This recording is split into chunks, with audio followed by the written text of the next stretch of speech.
بسم الله الرحمن الرحیم. ګرانو مینوالو ملګرو، دا عمر خیل صاحب ناسو د دې نه مخکې مونږ د ملګري علي اکبر ملکنډ نه د هغه غزل واورېدو او ادبي د ملکنډ ادبي پس منظر مو واورېدو، نو هغسې ویډیو بنده کړمه. نو محترم بخروان عمر خیل صاحب وی چې زه درته د خیبر افریدي صاحب یو غزل ویم. نو ما بیا ویډیو ته لاس کړو، وایي د څه کې وایي؟ ما خو وایي چې زه درته داسې ویم. نو مې نه، زه په ملکنډ کې ناست یم او نو د بخروان عمر خیل ما ته د خیبر افریدي غزل وایي. نو دا زه چې دی نو غواړم چې دا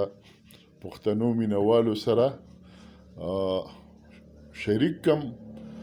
او په هغې کې ورته دا ویډیو کې دا یو پیغام دی، که خیبر دی، که ملکنډ دی، که مردان دی، که بنو دی، که ډور اسماعیل خان دی، که بره پښتونخوا ده، که جنوبي پښتونخوا ده، که شمالي پښتونخوا ده، که سوات دی، که دیر دی، باجوړ دی، وزیرستان دی، مومند دی، شینواری دی، دا ټول پښتانه دي او سپېڅلي پښتانه دي او ټول لګیا دي ادب تخلیق کوي او ډېر سپېڅلی ادب تخلیق کوي. دا ټول زموږ دپاره څوک چې چرته دي هغه محترم دي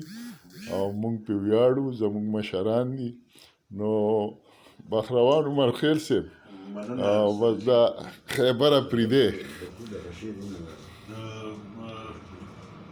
افکار صاحب ستاسو ډېره مننه. زما خو خیال دا و چې تاسو ته به زه داسې واورم، خو تاسو چونکې په ریکارډ باندې راولئ نو زما لپاره هم د اعزاز خبره ده چې ستاسو د پیج نه زما اواز خپرېږي. نو د خیبر افریدي صاحب په حواله به زه یو دوه خبرې وکړم چې صرف زه به خپل فیلینګز ستاسو سره شریک کړم چې خیبر افریدي زما د خوښې د انتهایي خوښې په یو څو شاعرانو کې خیبر افریدي دی. د ده کلام چې ما څومره لوستی دی او څومره مې د ده نه محسوسات اخیستي دي، څه مې محسوس کړي دي یا د دوی غزل. نو زه ورته په دې تناظر کې ګورم چې د انساني ژوند سره څومره تړلې غوښتنې چې دي دا به تاسو ته د خیبر صاحب په شعر کې میلوي.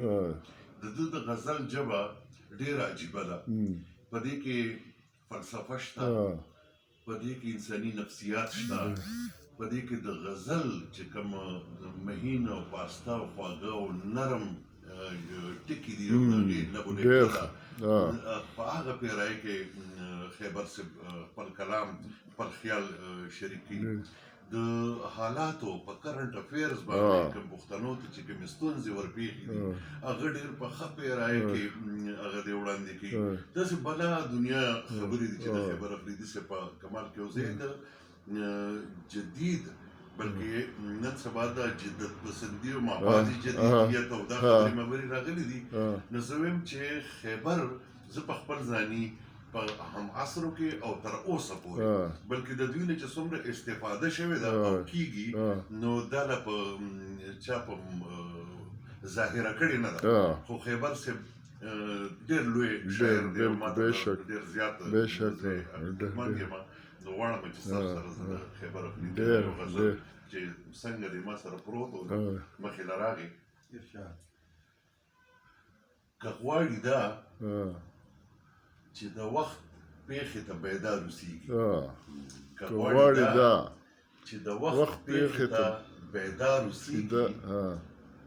په میکده کې د جهان دې تل هوښیار اوسېږي. که غواړي دا چې د وخت پیښې ته بیدار اوسېږي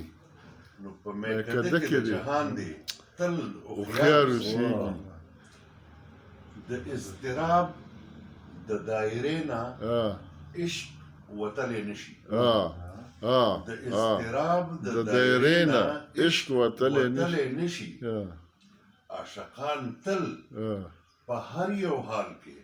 بېقرار اوسي بالکل واه د اضطراب د دایرې نه وتلی نشي عاشقان تل په هر یو حال کې بېقرار اوسي شعر دی جی ارشاد چې زمونږ په کلي کې د ژوند هره معنا الټه ده زمونږ په کلي کې د ژوند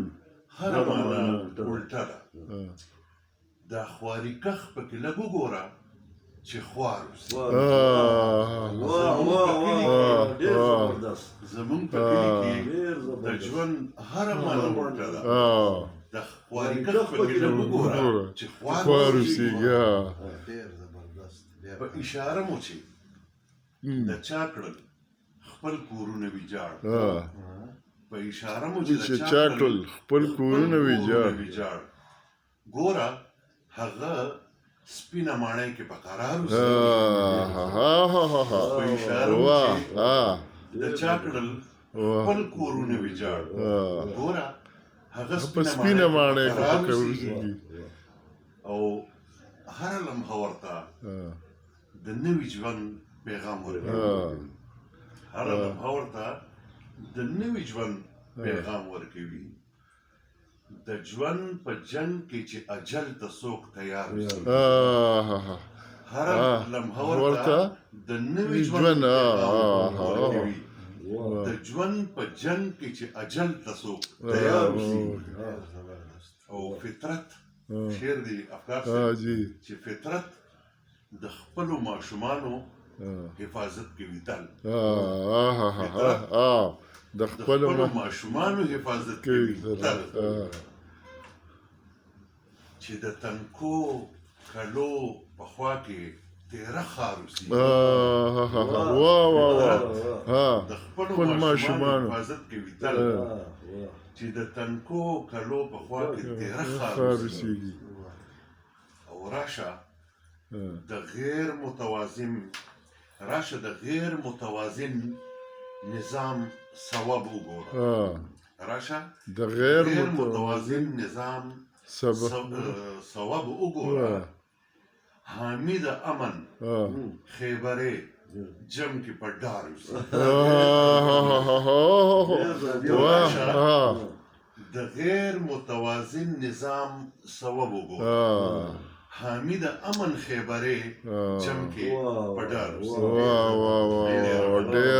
ډېره ده بخروان عمر خیر صاحب والله چې ستا دی نو دغه ته داد ورکوم د دې غزل هر یو شعر چې دی نو هغه انتخاب غزل دی او بس لاجواب هر یو شعر لاجواب دی او پښتنو ته پکې یو ډېر د ژوند پیغام دی او باید چې دا په یو شعر باندې هر پښتون چې دی نو هغه سوچي کې ستاسو ډېره مننه چې دا غزل هم را سره شریک کو ډېره ژوندی اوسئ مینوالو د دې غزل نه چې دی نو خوند واخلئ او صرف خوند نه رنګ ته هم واخلئ ډېره مننه السلام علیکم